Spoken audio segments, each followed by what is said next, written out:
So now that we've constructed our toolbox for how Supreme Court justices analyze cases and try to form their decision approach, where does a justice begin? And I try to tell my students that the place to start is something called levels of scrutiny decision-making analysis. You're looking at a dispute, a legal dispute between a litigant, an individual, and maybe a government and some government regulation. And you're trying to figure out, when a justice looks at that dispute, which way are they leaning? Which side do they want to initially vote for? And then how do they create their system for explaining their decision making?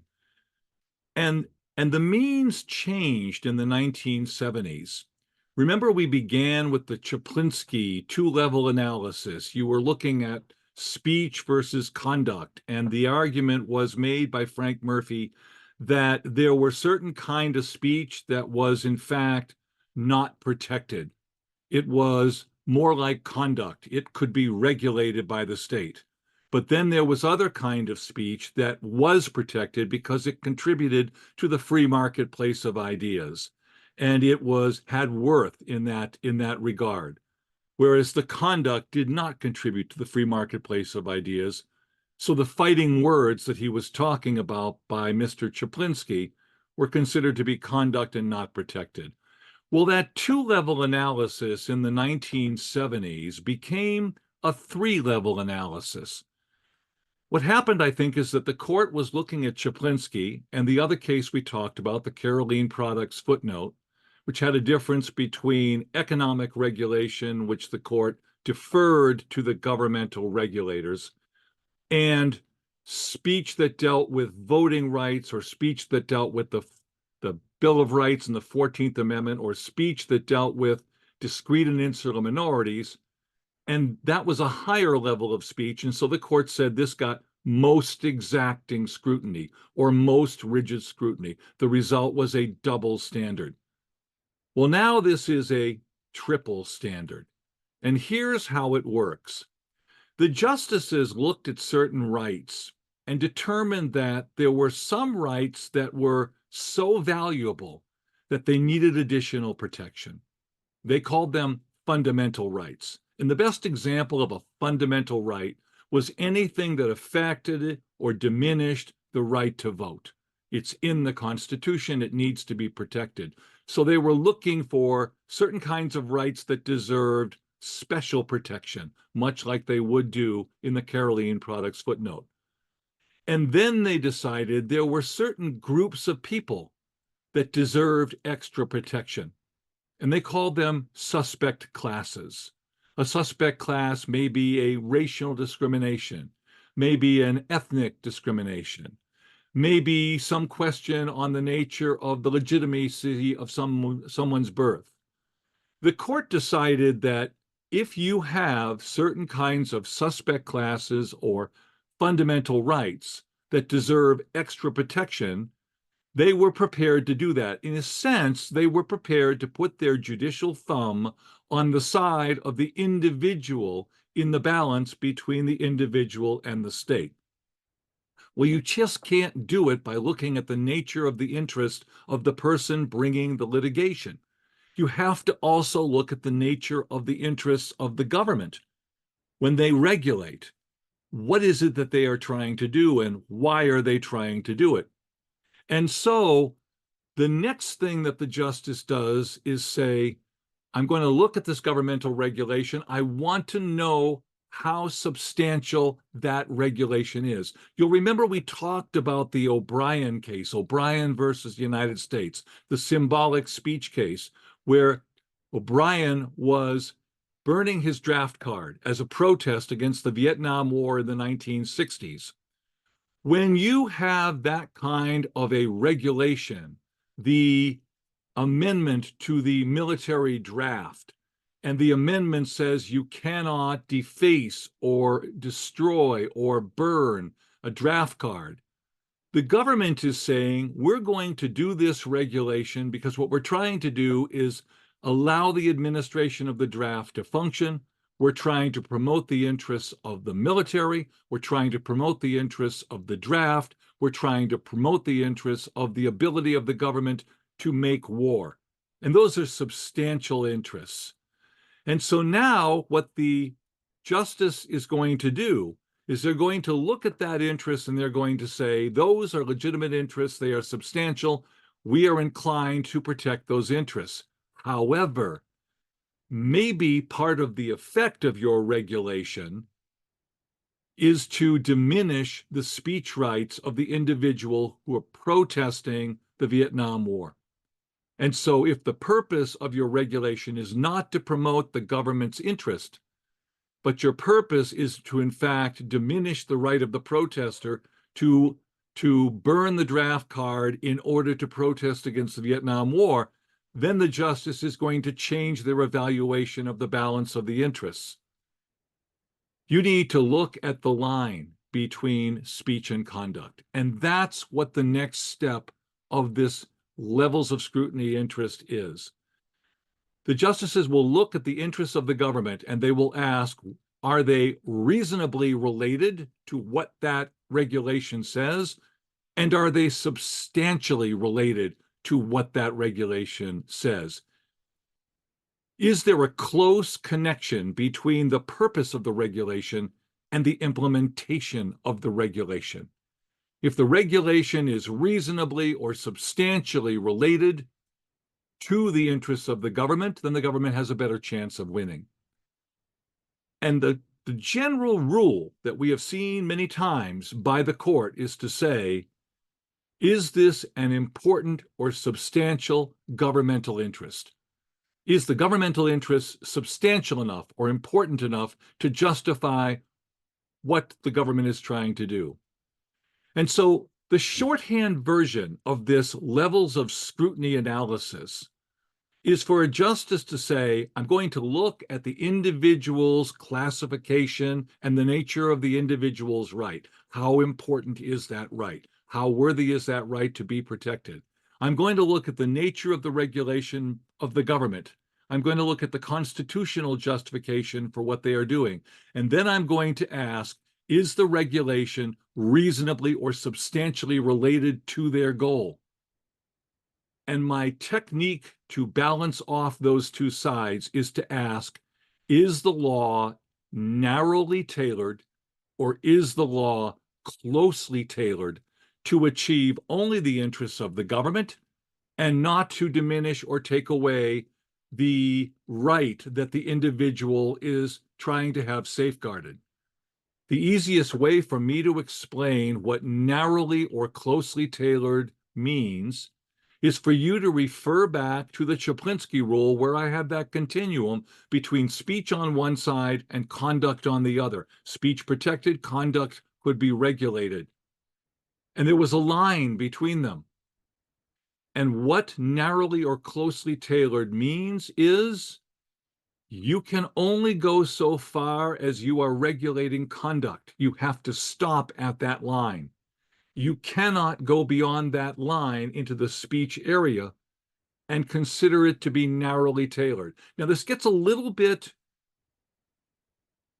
strange in the way the court plays with narrowly or closely tailored analysis. Sometimes they will say to the regulator, sometimes they will say to the government, we will allow you to go a little bit into the speech area, but it only can affect speech incidentally.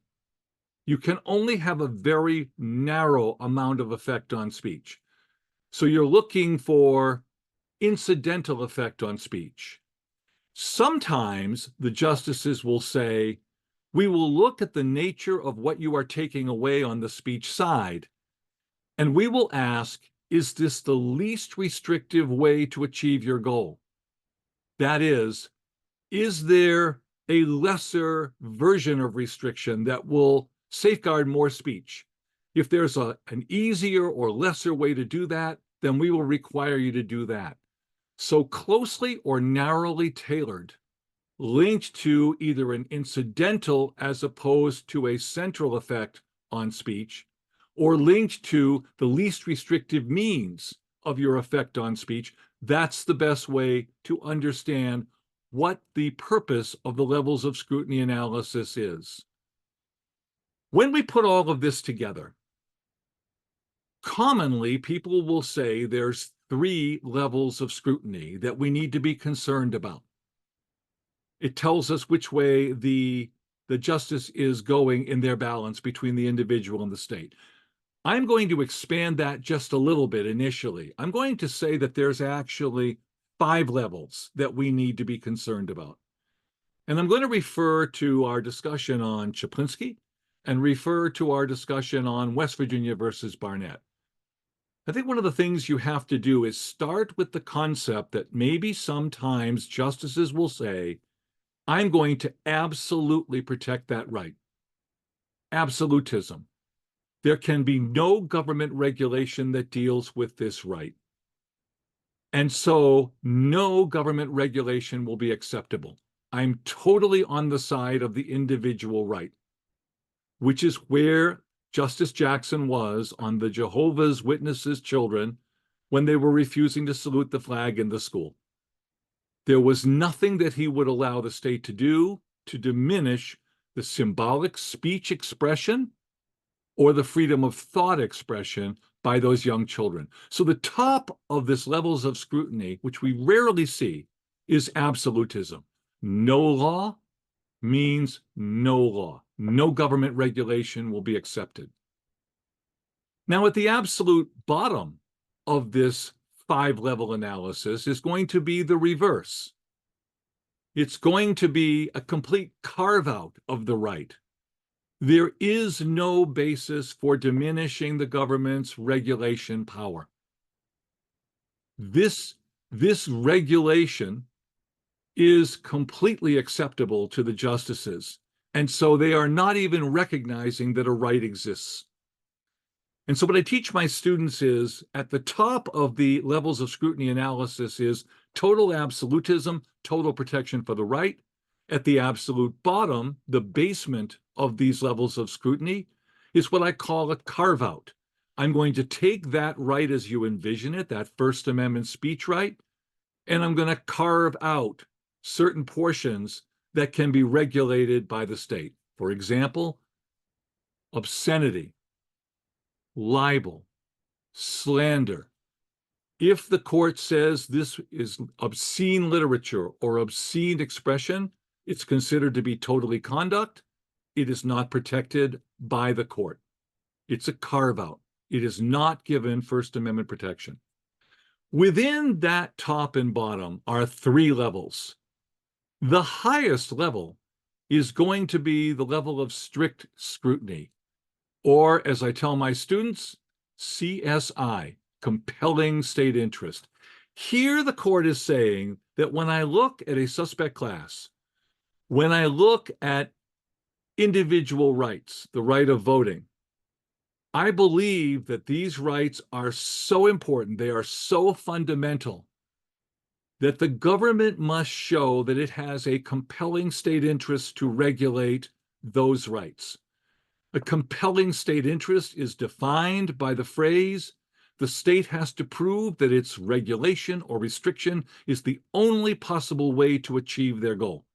If there's any other way to do it without restricting those rights, that's what the state has to do. When you put that kind of a burden on the state, when you say you've got to prove this is the only possible way to achieve your goal, almost all the time the individual is going to win. And so when you see a justice using the phrase strict scrutiny, you are going to anticipate that the individual will win in that dispute. They don't always win, but you're going to anticipate that they're going to win, because the burden of proof is not on the individual. The burden of proof is on the state to totally justify what they are doing with that regulation. At the bottom of the inner 3 levels of the levels of scrutiny is the lowest level of scrutiny, that is, reasonableness or rational basis. This is designed for the court to be able to defer to the political branches.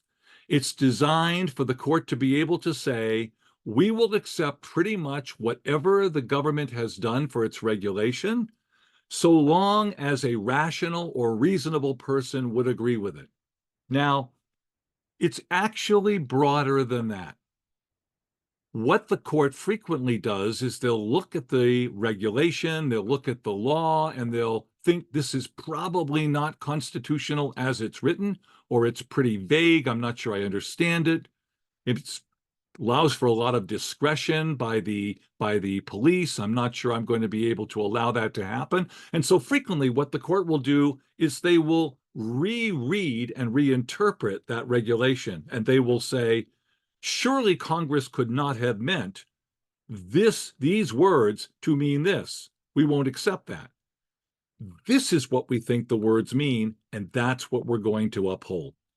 So when you are down at the reasonableness or rational basis lowest level, you would anticipate that more often than not, the state is going to win.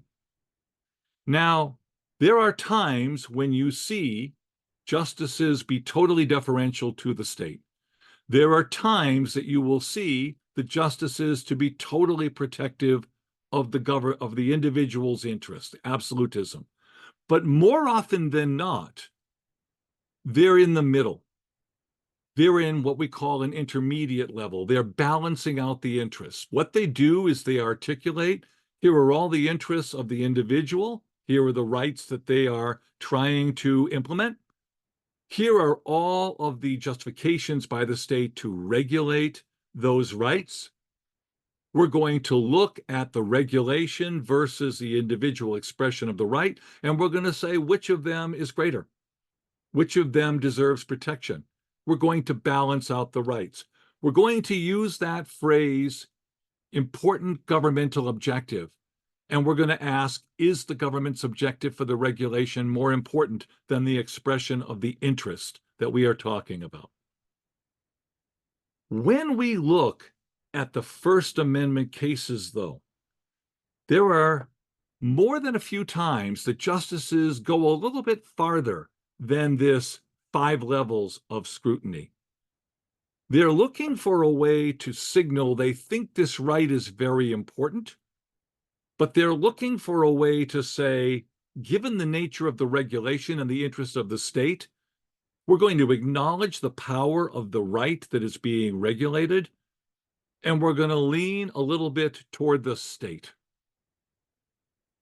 Sometimes, though, justices will look at this and say, we think that the government's right to regulate is important, but we're not accepting their regulation justification. We don't agree with what they're doing. So we will acknowledge the government's power to regulate, but we're not inclined to vote that way. So we don't need a high level of scrutiny for the right for the individual to be able to win. It's their way of hedging their bet. And they're illustrating something that I think is very important for my students to understand. We are not talking about a straight ladder where you're going on one rung after another, and if you miss a rung, then your foot goes down and you're having trouble. This is not levels of scrutiny like an elevator that goes from one floor to another. These have a range. And so you will see justices moving up and down within the range of strict scrutiny, up and down within the range of rational basis, and frequently up and down within the range of intermediate level of scrutiny. They're signaling that as time goes on, as the facts of the cases change, they may be changing within their level of scrutiny, and the results may be different. And that gets us to a more elaborate, expanded levels of scrutiny for free speech. And you will see this with Justice Sandra Day O'Connor. You will see this with Justice Anthony Kennedy. You will see this at times with Justice William Brennan.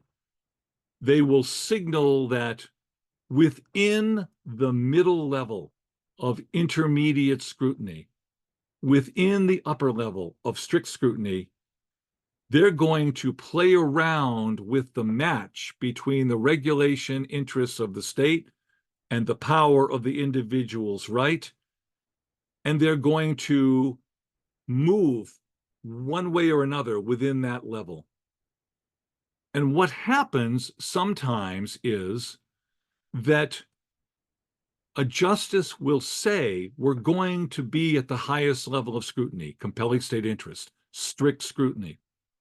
And they're going to signal that we will vote for the individual all the time. But in fact, when you look at their final vote, they're voting for the state. We're going to accept the state's regulation. They're saying this is a very powerful interest by the individual or the group, but I'm still voting for the state. And Sandra Day O'Connor has done that quite frequently in the area of Native American religion rights versus the right of the government to regulate in a way that would hurt Native Americans' religion rights. Sandra Day O'Connor would signal that she thinks those rights are very important for the Native American tribe, but she's going to vote for the state. There's a very famous case involving an Air Force serviceman who wanted to wear his Jewish yarmulke. And Sandra Day O'Connor was saying it's very important that that right be protected. But the interests of the military are even greater in having a single uniform.